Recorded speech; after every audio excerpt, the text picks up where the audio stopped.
দেখেন আপনি আমার ভাবি, হ্যাঁ, সো আপনি আমাকে এই ধরনের নোংরা প্রস্তাব কোনোভাবেই দিতে পারেন না। আচ্ছা, আমার বড় ভাই স্ত্রী আপনি। কেমন হয়েছে এখানে? আমি তো উল্টাপাল্টা কোনো কিছুই তোমাকে বলিনি। It's normal. এটা এমন কোনো কিছু না যে তুমি এইভাবে রিয়াক্ট করবে। ফিজিক্যাল নিড আমার থাকতেই পারে। দেখো, তোমার ভাই অনেক দিন দ্বারা বিদেশে, আমি চাই না বাইরে কোনো ছেলের সাথে আমি ইন্টিমেট হই, তাই আমি তোমাকে বললাম তুমি আমার দেবর, দেখতে শুনতে সুন্দর, ভাবলাম বাইরে কেন যাব।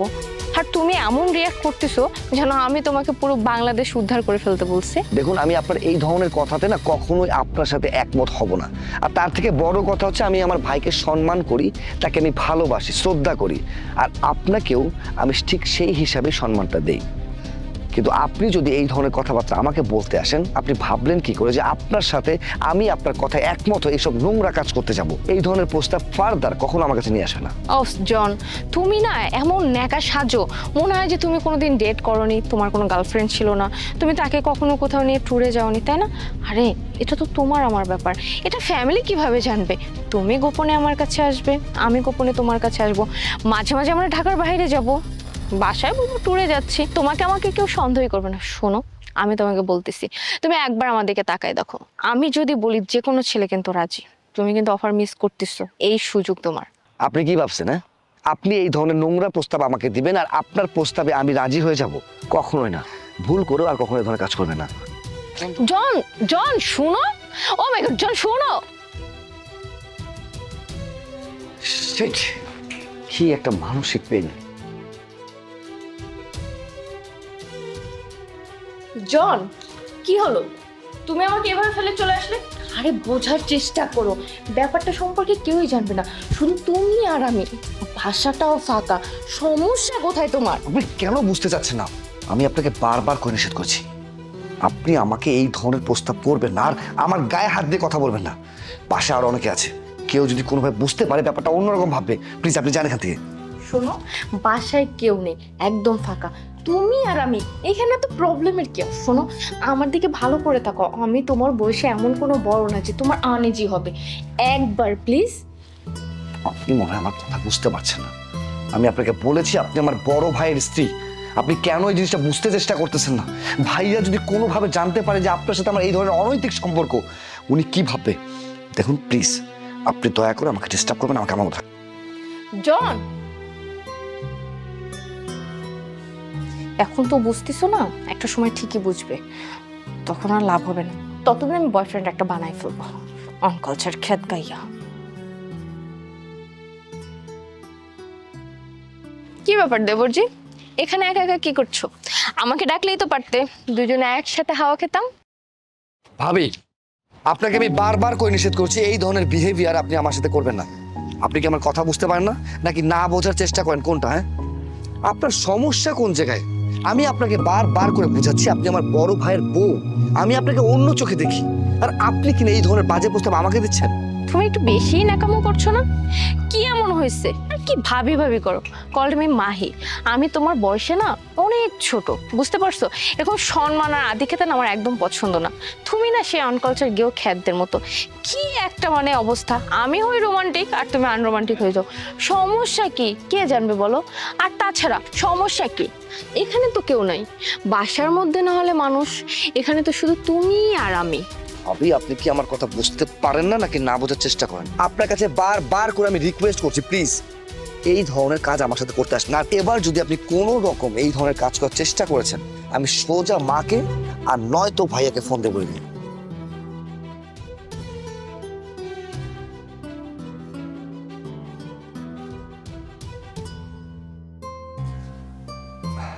ভাবি, সরি মাহি। চলে আসছো তাহলে? আমি জানতাম তুমি ঠিক চলে আসবে। তুমি লজ্জা পাচ্ছিলে, এখন ভেবে দেখলে লজ্জা করে কি লাভ, তাই তো? হ্যাঁ মাহি, একদম তুমি ঠিক কথা বলেছ। আমিও সেটাই ভাবছিলাম। ভাইয়া থাকে দেশের বাইরে, সে তো কোনো মতেই আমাদের কোনো কথাই জানতে পারবে না। আর তার থেকে বড় কথা হচ্ছে, তোমার যে সুখটা দরকার, সেই সুখটা যদি আমি তোমাকে দিয়ে দেই, তাহলে তোর কোনো ঝামেলায় থাকতেছে না, তাই না? কারণ তুমি বোকা, তাই তুমি এতদিন সময়ের অপব্যবহার করছো। তাহলে কি তুমি কি আমার প্রস্তাবে রাজি? আমরা কি সামনে আগাতে পারি? হ্যাঁ মাহি, আমি রাজি।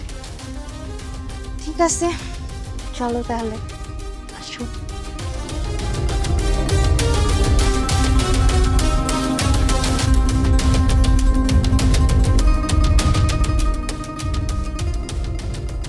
মাহি, তোর এত বড় সাহস, আর তুই আমার বেডরুমের মধ্যে তোর এরকম করছিস? আর তুমি মেরেই ফেলবো।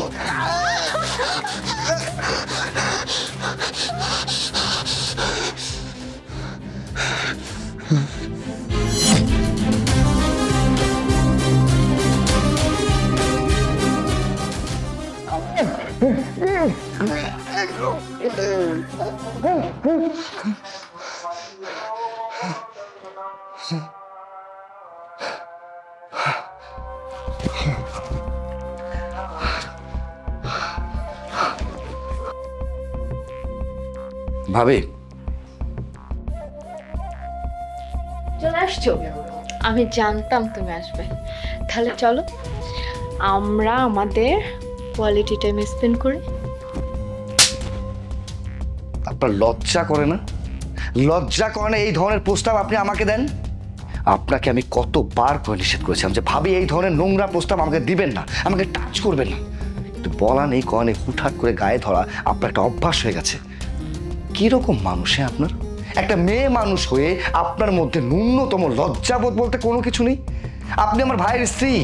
আমার ভাই 2 বছর ধরে বিদেশে পড়ে আছে আপনার সুখ শান্তির জন্য। আপনার কখন কি লাগবে, কখন কি লাগবে না, আপনার চাহিদা কখন পূরণ করতে হবে, সেই তাগিদে মানুষটা নিজের সব কিছু, নিজের পরিবার, আত্মীয় স্বজন ছেড়ে বিদেশের মাটিতে প্রবাসের জীবন কাটাচ্ছে। সে মানুষটা কিভাবে তার জীবন কাটাচ্ছে তার খোঁজ একটা পাওয়ার জন্য না নিয়ে আপনি আপনার শারীরিক চাহিদা নিয়ে পড়ে আছেন। লজ্জা করলো না এই ধরনের একটা বাজে প্রস্তাব আমাকে দিতে? আপনার একটা আমার বিবেকে বাঁধলো না? তোমার এত বড় সাহস, তুমি আমার গায়ে হাত তোলো। ভুলে যেও না আমি তোমার বড় ভাইয়ের বউ, মানে ভাবি। তোমার সাহস হয় কি করে? আর এত নেকা শাস্তিছো কিছুর জন্য? হ্যাঁ, তোমাকে মনে হয় আমি চুরি ডাকাতি করতে বলছি? তোমাকে না জাস্ট একটু ডেট করার জন্য বলছি। এমন নেকা সাইজো না যে কোথাও গিয়ে ডেট করো না, বুঝতে পারছো? যদি অন্যদের সাথে গিয়ে ডেট করতে পারো তাহলে ঘরে ডেট করতে তোমার প্রবলেম কোথায়? এত নেকা সাজো কিসের জন্য? হ্যাঁ, আমি যা করেছি একদম ঠিক কাজ করেছি। কোনো অন্যায়কে প্রতিরোধ করতে গিয়ে যদি কারো গায়ে হাত তুলতে হয় সেটা আমি ঠিকই করেছি। আমার কাছে মনে হয় না যে আমি কোনো ভুল করেছি। আর তার থেকে বড় কথা, আপনি আমাদের এই পরিবারের সম্মান নিয়ে টানাহেচড়া করছেন।